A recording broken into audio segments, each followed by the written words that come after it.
વાત ચાલે છે, દીકરાઓ આપણા છે, સમાજ આપણો છે, એનો બેસીને રસ્તો નીકળે. પણ હમણાં અહીંયા મેં જોયું કે એમાં એક વાત સારી લખી છે કે સાઉન્ડ સિસ્ટમ ગામમાં ગરબા રાખવા હોય તો રાખી શકાય, પણ એ બેઠું સાઉન્ડ બેસાડી ડીજે નહીં લાવી શકાય. પણ સાઉન્ડ તો હવે જે ગાડીમાં સાઉન્ડ સેટ કરતા હતા એ હવે અહીંયા સેટ કરજો. શું ફરક પડે છે?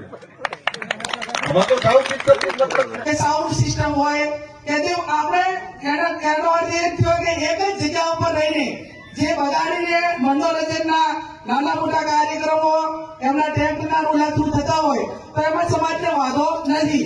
નમસ્કાર મિત્રો, ડીજે સાઉન્ડવાળા માટે ખુશીના સમાચાર. અલ્પેશજી ઠાકોર અને જ્ઞાનીબેન ઠાકોરે ડીજે સાઉન્ડના હિતમાં બહુ સરસ નિર્ણય લીધો છે કે બેઠકમાં તમે સાઉન્ડ વગાડી શકશો, તો હવે સમાજમાં કોઈ વાદ વિવાદ ઊભા ના થાય એની ખબર રાખજો ને એવી કોઈ પોસ્ટ ના મૂકતા કે જેનાથી સમાજમાં વાદ વિવાદ ઊભા થાય ને કોઈ કોન્ટ્રોવર્સી ફેલાય. આપણે એક રહીશું તો નેક રહીશું અને બેઠકમાં સાઉન્ડનો નિર્ણય લઈ લેવામાં આવે છે, તો હવે કોઈ પણ કોન્ટ્રોવર્સી કરતા નહીં. જય માતાજી.